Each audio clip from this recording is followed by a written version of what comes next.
नमस्कार विद्यार्थियों, कुमकुम तिवारी के इस हिंदी कक्षा में आप सबका स्वागत है। आज मैं आपको पढ़ाने जा रही हूँ हिंदी सुलभ भारती से कक्षा 8वीं का कविता नंबर 1 हे मातृभूमि। बच्चों, यह कविता ज़्यादातर ओरल एग्ज़ाम के लिए ही रहता है, इसलिए इसे पढ़ना और समझना हमारे लिए अत्यंत आवश्यक है।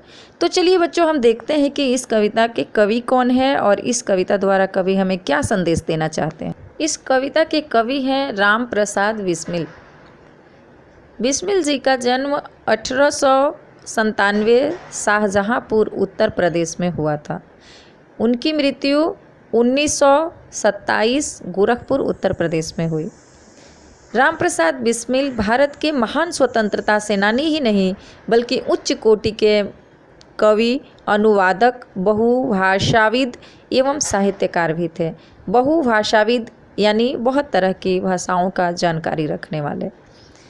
उन्होंने देश की आज़ादी के लिए अपने प्राणों की आहुति दे दी। सरफरोशी की तमन्ना उनकी प्रसिद्ध रचना है। बिस्मिल उपनाम के अतिरिक्त उन्होंने राम और अज्ञात के नाम से भी बहुत से लेख एवं कविताएं लिखे हैं। उनकी प्रमुख कृतियां हैं मन की लहर, आत्मकथा आदि। आगे मैं इस कविता के पद्य संबंधित थोड़ी सी जानकारी आपको दूंगी। इस कविता का मूल भाव क्या है उस पर ध्यान देंगे। प्रस्तुत कविता में क्रांतिकारी एवं स्वतंत्रता सेनानी कवि राम प्रसाद बिस्मिल जी ने मातृभूमि के प्रति अपने प्रेम एवं भक्ति भाव को व्यक्त किया है।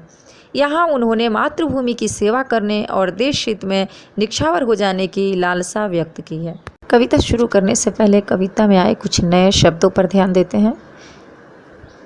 नवाना यानी झुकाना, सिर झुकाना। शीश सिर, माथा। जिह्वा मतलब जीभ। रज मतलब धूल। चरण मतलब पद। सपूत यानी अच्छे पुत्र। निज मतलब स्वयं, सेल्फ। बलिदान यानी प्राणाहुति, निछावर करना। देह मतलब शरीर। माई मतलब मातृभूमि। पुण्य यानी पवित्र।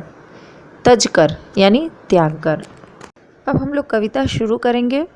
मैं हर एक पंक्ति को लय के साथ गाकर आपको सुनाऊंगी और समझाऊंगी। कृपया आप बहुत ध्यान से सुनना। आगे कविता इस प्रकार से है। हे मातृभूमि तेरे चरणों में शीश नवाऊं, मैं भक्ति भेंट अपनी तेरी शरण में लाऊं। कवि बिस्मिल जी के मन में मातृभूमि के प्रति अपार श्रद्धा है। उसी भक्ति भाव से प्रेरित होकर कवि कहते हैं कि हे मातृभूमि, मैं तेरी चरणों में अपना शीश झुकाता हूँ और मैं अपनी भक्ति रूपी भेंट तुझे अर्पित करना चाहता हूँ। दूसरा पंक्ति देखिए। माथे पे तू हो चंदन, छाती पे तू हो माला, जीवा पे गीत तू हो मेरा, तेरा ही नाम गाऊं। इस पंक्ति में कवि कहते हैं कि हे माता, मेरे माथे पर जो चंदन का तिलक है वह तुम हो और मेरे छाती पर जो माला शोभायमान है वह भी तुम ही हो। मेरी जिह्वा पर हमेशा तुम्हारे ही नाम का गीत है और मैं हमेशा तुम्हारे नाम का ही गीत गाना चाहता हूँ। अब तीसरे पंक्ति में देखिए कवि क्या कहते हैं। जिससे सपूत उपजे श्री राम कृष्ण जैसे, उस धूल को मैं तेरी निज शीश पे चढ़ाऊं। हे मातृभूमि तेरे चरणों में शीश नवाऊं। यहाँ पर कवि कहते हैं कि हे माँ, यह धरती कितनी पावन है जहाँ पर श्री राम कृष्ण जैसे सपुत्र जन्म लिए थे। जिस मिट्टी पर वो महान पुरुष खेले हैं उसे मैं अपने शीश पर लगाना चाहता हूँ।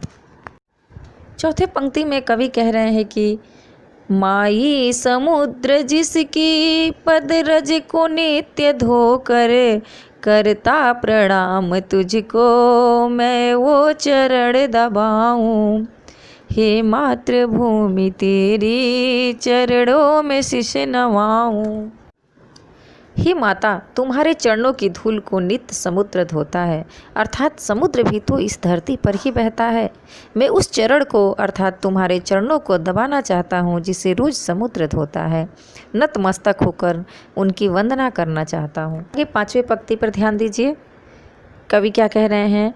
सेवा में तेरी माता मैं भेदभाव तज कर, वह पुण्य नाम तेरा प्रतिदिन सुनो सुनाऊं।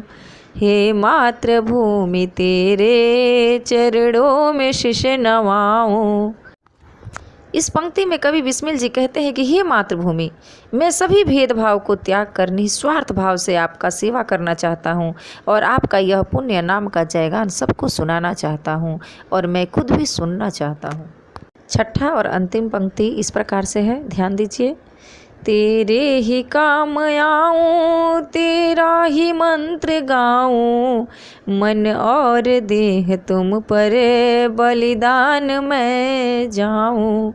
हे मातृभूमि तेरे चरणों में शीश नवाऊं। सबसे अंतिम पंक्ति में कवि अपने आप को समर्पित करते हुए कहते हैं कि हे माता, मैं तुम्हारी सेवा में तुम्हारे काम आना चाहता हूँ, तुम्हारे ही नाम का मंत्र गाना चाहता हूँ और मैं अपने तन मन से तुम पर बलिदान हो जाना चाहता हूँ। इस प्रकार बहुत ही सुंदर ढंग से हम अपनी यह कविता समाप्त किए और अब मैं आपको इससे मिलने वाले सीख के बारे में बताऊंगी। इस कविता से हमें यह सीख मिलती है कि हमारी मातृभूमि हमारे लिए स्वर्ग से भी महान है। इनकी सेवा करना हम सबका कर्तव्य है। मनुष्य को अपना सर्वस्व अर्पण करके देश हित के लिए सदैव तत्पर रहना चाहिए। धन्यवाद बच्चों।